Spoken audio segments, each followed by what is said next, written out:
Hey, what's up, y'all? It's DJ Phanatic Beats from DJPhanaticBeats.com. Rappers, singers, recording artists. How do you structure songs? And what is song structure? Here's a couple examples and some pointers when you're recording and you're putting your songs together. Check it out.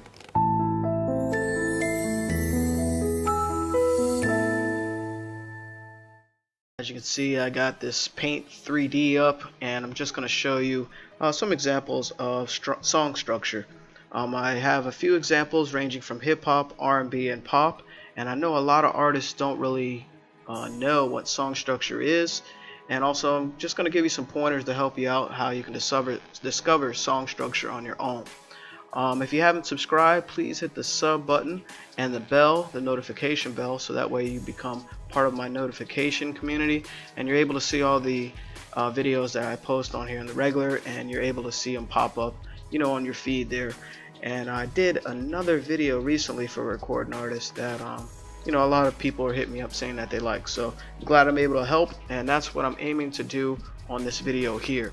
So first example, this is a hip-hop song. It's a rap song. It's one of the biggest in the country. Shout out to Travis Scott. And anyway, this is Sicko Mode, and in this particular song there's like this, it's a very unique song because the intro, there's like a totally different song intro in the beginning with some nice chords, and Drake is rapping over the beginning of it, and there's like this long cool snare roll, and then the beat drops. So we're actually gonna not count that part as a song structure, even though I wish that beat would just play because I really like it. But once the beat starts, Travis Scott actually goes straight into the hook, and this is a very unique song structure. So this is actually, let's just say that is the hook there, and Travis Scott on Sicko Mode starts with an 8-bar hook. So that's 8, and take this as a duration. Okay, it's 8 bars, and that's the hook. I would write it in here, but sometimes when you write the text it acts all crazy in here. So this is an 8-bar hook right here for Sicko Mode. And then what was strange, I thought, they did like a 4-bar verse after that, and this is a very unique song structure for a hip-hop beat. So that is a 4-bar verse. It was a very short verse. Then they did like a pre-hook, or like a vamp sometimes, or a breakdown in certain type of genres or songs. So write that. So that was like a 8-bar hook, went straight into a 4-bar verse, and then a 4 pre-hook, or like a vamp. And right after that they went into a 16-bar verse, which is typical. That's 16 bars verse, straight rap. So as you can see, this is 8, and you add these up, that's 8, and that's 16, 16, 32. So you got an 8-bar hook, 4-bar verse, and like a 4-bar pre-hook or slash vamp, and then they jump right back into the verse. And in this particular song, it sounded like 3 different songs. I know Beyonce did that on a couple of her songs. She likes doing that. And some other artists did that before, where the songs, it's all one song, but there's like 3 different beats in it. So this was a unique case. So you can follow this format if you like, especially if you're aiming for this type of creativity. Sicko Mode is, just really dope and just creative. But yeah, this is actually the format of that. So moving on, we're just going to totally change genres here. Pop song. I'm gonna give you a pop song example, and this way, this is a typical pop song, and don't take this for gospel. What I mean by that is, like, this is not ironclad. Doesn't mean that this is the way you do it and no other way. Song structure has changed through the years. I don't know if you remember, like, if you listen to like soul music, 70s musics, like 70s, like there's songs like 13 minutes, and they'll have like this huge groove that goes on for a good 5 minutes. Or like even 50s or 60s songs, they'll have like a quick 8-bar verse and I don't know, a 4-bar or 2-bar hook, and the song is only like super short, like doo-wop. If you look at song structure, doo-wop is really different back then. But let me not take you too far back. So anyway, don't take this as is. These are examples. So moving on to a pop song. A typical pop song has like a 4-bar intro, so it's a little different. This Sicko Mode actually didn't have it did have an intro but it was a different beat. So this is a typical pop song. I just hate writing on this program. Maybe I'll find something else to help you so get it, get it clear. So intro, 4 bars. This is a pop song, 4-bar intro. And then you'll have, after the intro, you'll have a verse, which is typical 16 bars. And if you don't know how to count bars, when you're listening to your favorite song, just try to count like 1 2 3 4 2 2 3 4 3 2 3 4 4 2 3 4, that way, and so on. That way you can kind of figure out how many bars in a song. And some songs are actually in double time, but I don't want to confuse you, but if you count it always the same way, and you see the tempo is like 140 or 160, 170, that means it's double time usually in like hip hop or whatever. So let's see. So a 4-bar intro, 16-bar verse, and in pop music, they sometimes have what is called a pre-chorus. So they did a 4-bar pre-chorus. This is pop songs, and then they hit you with a big chorus. Pop songs have like really catchy choruses. That's what makes it popular. That's an 8, though. So that usually the chorus is 8 bars, and then they go into, after the chorus, they go into like another verse, which is 8 bars, and then you have another pre-chorus, which is 4 bars, and another chorus, which is 8 bars. So you start to see a pattern here. I know I'm running out of space, but you got your pre-chorus verse, which is 8. That's an 8.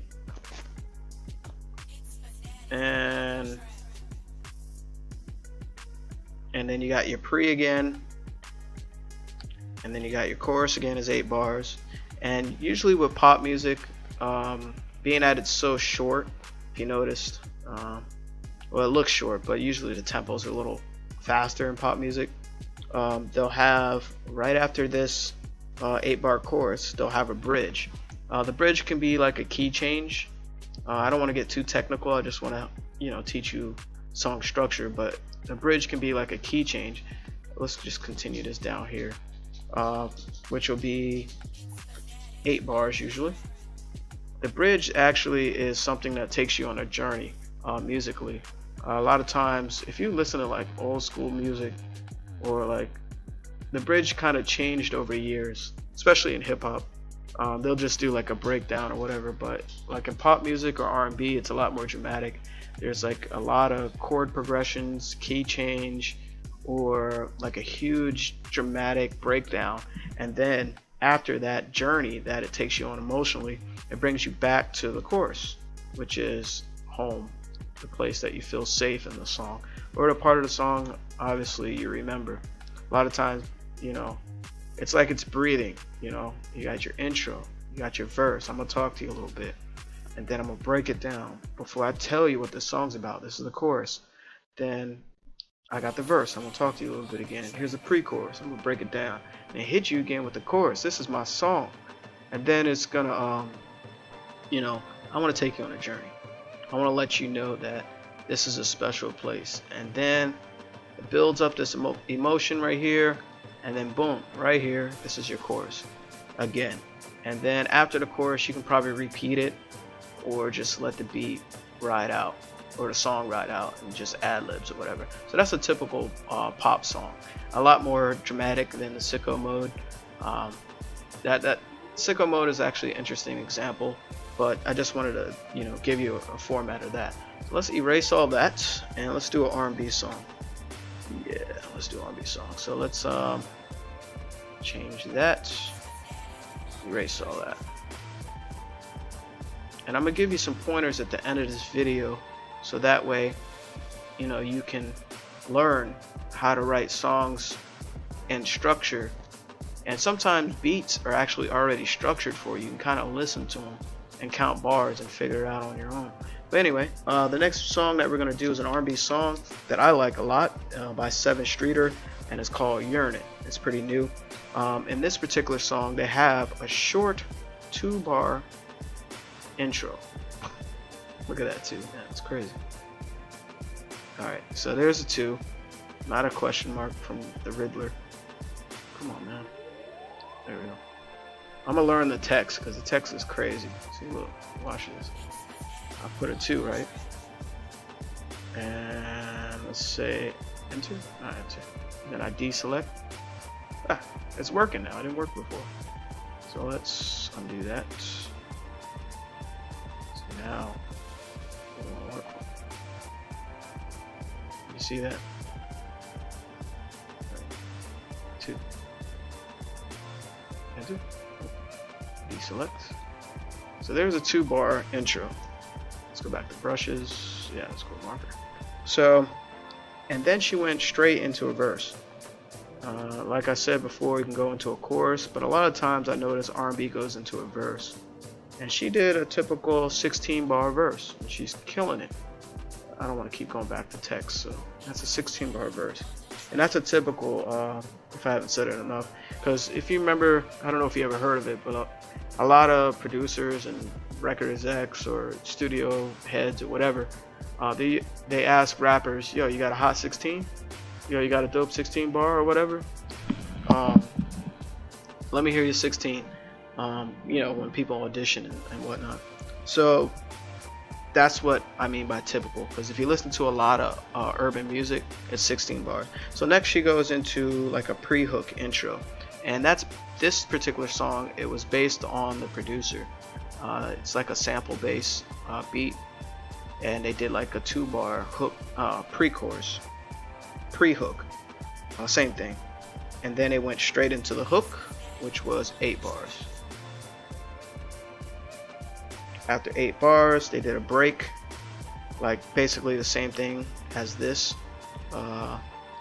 In the song, if you listen to it, yeah, feel free to listen to these songs after this video. You kind of follow along, you know, with your ears based on what I'm trying to tell you. So then they did a 2-bar break, basically the same as this, and then they did an 8-bar verse. After that, then they did, which was interesting, after that they did a 5-bar pre-chorus. That was a pre-chorus, and then they went back to the hook for 8 bars, and after that they just let the beat ride out. We'll let it ride out right there. So to recap, is a 2-bar intro, a 16-bar verse, that's the longest she rapped. Then it went to a little like a pre-hook, and then it went to an 8-bar hook, and then a 2-bar breakdown, and then an 8-bar verse. And this, I guess, was like a bridge, but they did like a long pre-chorus. They actually, in the beat, they actually played what they sampled, and she's kind of talking over it. And then they went to an 8-bar hook, and they let the beat ride out. So that's Yearnin' by 7 Streeter, and that's an R&B song. So let's go to another hip-hop song, because I know most of my viewers are hip-hop heads, and I'm a hip-hop head, and I'm a DJ slash producer, so I've been DJing for so many years and heard so many hit songs, and DJ for thousands and thousands of people in thousands of venues. I'm just blessed to, you know, experience that, and also that produce so many beats. So for all my artists, you know, check out djphanaticbeats.com and you know, have a listen and see if anything inspires you. So next we're gonna do ZZ by Kodak Black. Let's erase this. Well, we can leave it up there. This is a hip-hop song, obviously, and it's top of the billboards, been top of Spotify, etc. It's a good hit for them in this camp. So they have a 4-bar intro, And remember, bars for drop bars, son. Hip hop, you can have 4 to 8 bars. Nowadays they're doing 4-bar intros because as a producer, I know producers want to get straight to the beat, so the artist can just jump right in. For me personally, it depends on the type of beat. You know, I don't like short intros if it's like a dramatic beat. For something you want to just get lit right quick or just get straight to it, usually more simple beats have a 4-bar intro. And what I mean by simple, I mean like musically straightforward, not complex chords or, you know, craziness going on. So in ZZ, 4-bar intro, and then they did an 8-bar verse. So boom, 8-bar verse, and which I thought was very strange. They did it was a different artist. Forgive me if I've forgotten his name, but he did an 8-bar verse, and then Kodak came in, I believe, and this was very unique. It was 13 bars. I don't know if it's the odd number they wanted or just how they just zoned out and started recording. I thought it was interesting, and that was split up by 2 rappers. So 2 different rappers shared 13 bars. Usually you would see even numbers. That's rappers, okay? So there were 2 rappers that shared these 13 bars, which I thought was interesting. And so next they did a pre-hook for 8 bars. And that's a long pre-hook. And then they did an 8-bar hook. So if you see here, this is more than 16 bars, so they were rapping for a long time. And then they had kind of a long chorus, but this is like a pre-chorus broken up. Pre-chorus here, and then the chorus was 8. And then Kodak went ham on it and did a full 20-bar verse right here. 20 bars. And after that, there was an 8-bar hook, which I thought was very interesting. So you got 4-bar intro, 8-bar verse, 13-bar verse. That was by 2 rappers. And then they went up with an 8-bar pre-hook, 8-bar hook, and then 20-bar verse, then an 8-bar hook. So that's the song structure. And when you listen to the song, just count to it. You know, that way you can kind of tell how they structured it. Again, you can follow these structures if you want, you know, with your own songs. I highly recommend being creative. Usually what I do a 4 with my beats. If you notice, I do a 4 to 8-bar intro and do a typical sometimes I go straight into the chorus, but usually I'll do 4-bar intro and do probably an 8-bar hook. My bad, I don't know why I'm writing it like that. I do. So I usually do a 4 to 8-bar intro on my beats, and then I'll do usually an 8-bar hook, and then straight 16-bar verse, and then 8-bar hook. Mine are pretty traditional. I don't know, I've been using that format for a while. And you can also do a 12-bar verse. I know that's popular a lot. A lot of producers are doing a 4-bar intro straight into a 12-bar verse, and then they'll actually play the intro again for like 4 bars, and then hook for 8 bars, and then do another 12-bar verse and a 4-bar intro, then hook. That way it kind of opens up the beat a little bit. So you can do it like that. That's cool. Some beats I've done like that. So let's erase all that. So this last one that I did, not the very last one, but this one was ZZ with Kodak Black. So I think we're gonna end it with one more R&B song, so that way you kind of get the structure. I didn't want to make this video this long, but just wanted to, you know, show you different ways of song structure, because being an artist, you know, not everyone teaches you this stuff. You know you like music, but you don't know song structure unless someone teaches you it, or you go to music school or something. I went to music school and I learned a lot, but I don't even remember this being in one of my classes. So the other thing I was going to say is, even if you do know this, there's nothing wrong with a refresher or just learning different types of formats. So the last song we're going to do is an R&B song, excuse me. It's called Could Have Been by Her, or Her, featuring Bryson Tiller. This particular R&B song has a 2-bar intro,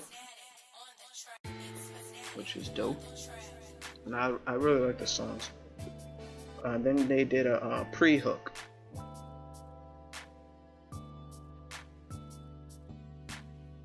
I'm sorry, they did a hook.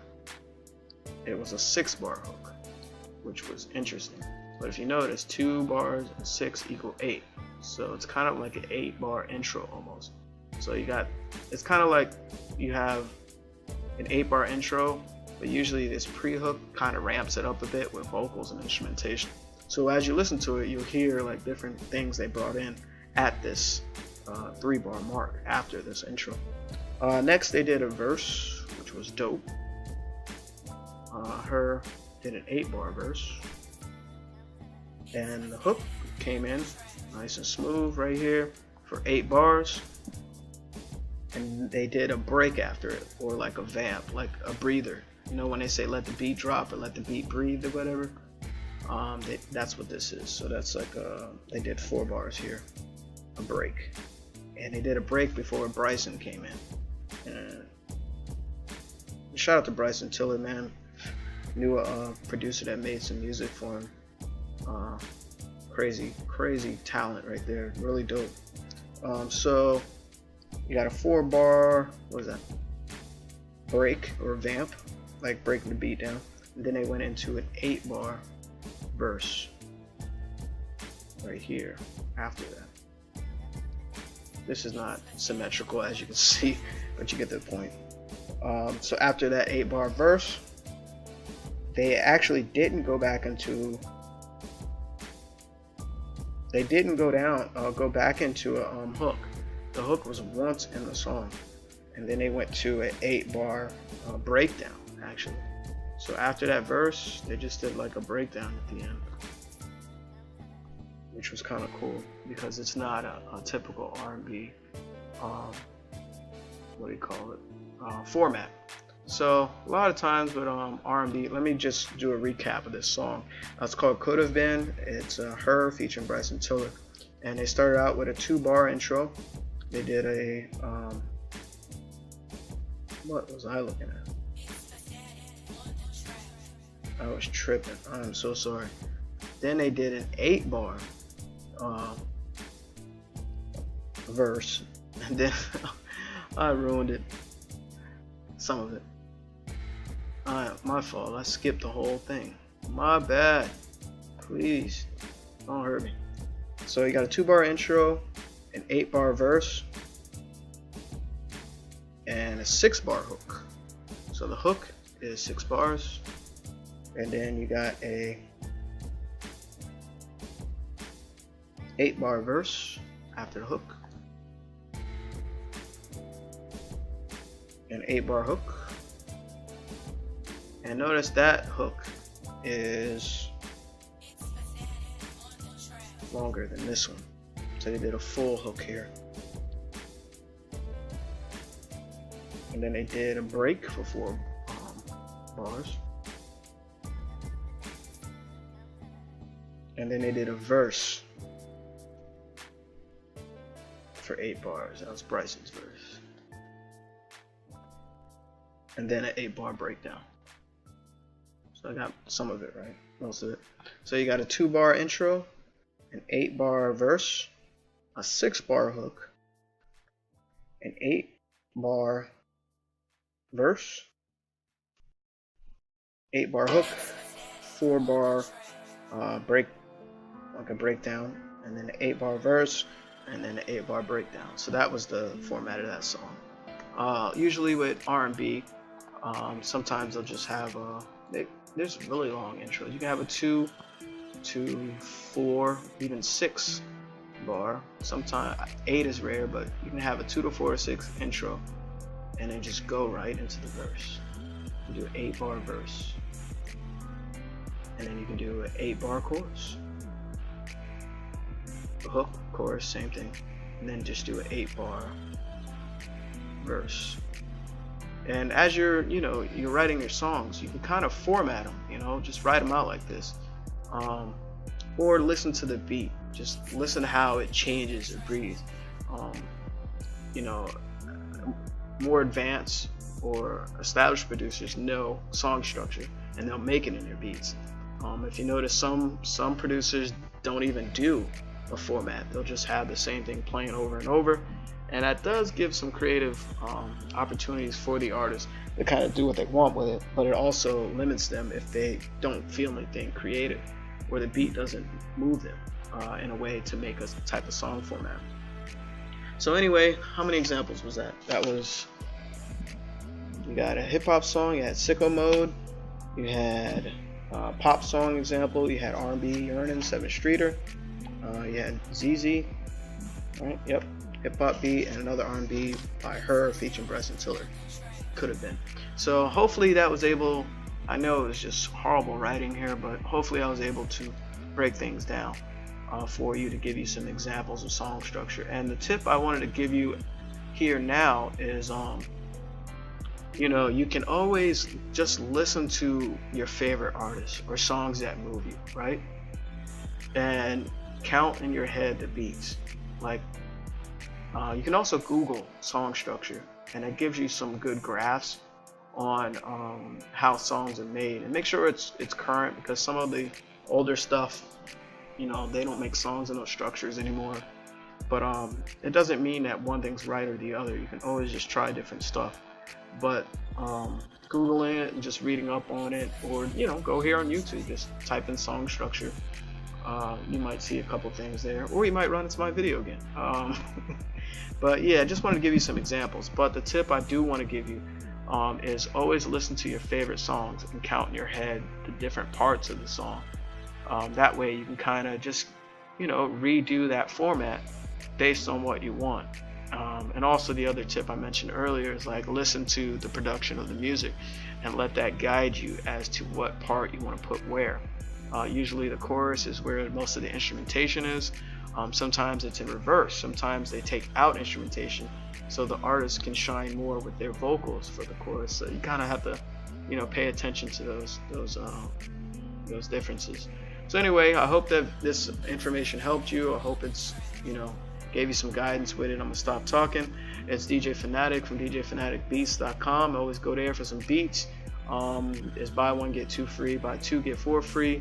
Also shout out to all the artists part of my monthly beat club, where you can get 5 beats every month for a monthly fee, and also do mixing and mastering services on there as well. I'll make sure I put it in the description, and also tag that other video that I forgot that I did here. It may pop up soon, or right after, in a few seconds, so that way you can see what I did before. And again, if you haven't hit the sub button, please hit that subscription button so you can be a part of the channel. Shout out to all my new subscribers, and also hit the bell so you're part of the notifications and you can see the new videos that I post. And if you do have something that you want to learn about, you're a recording artist and you're not really sure about, and you would like me to cover it, feel free to put it in the comments. I read the comments, and I definitely want to give you value and hopefully help you out. Alright, thanks for joining me. Again, it's been DJ Phanatic. Have a great one, have a good evening, and make dope music. Peace.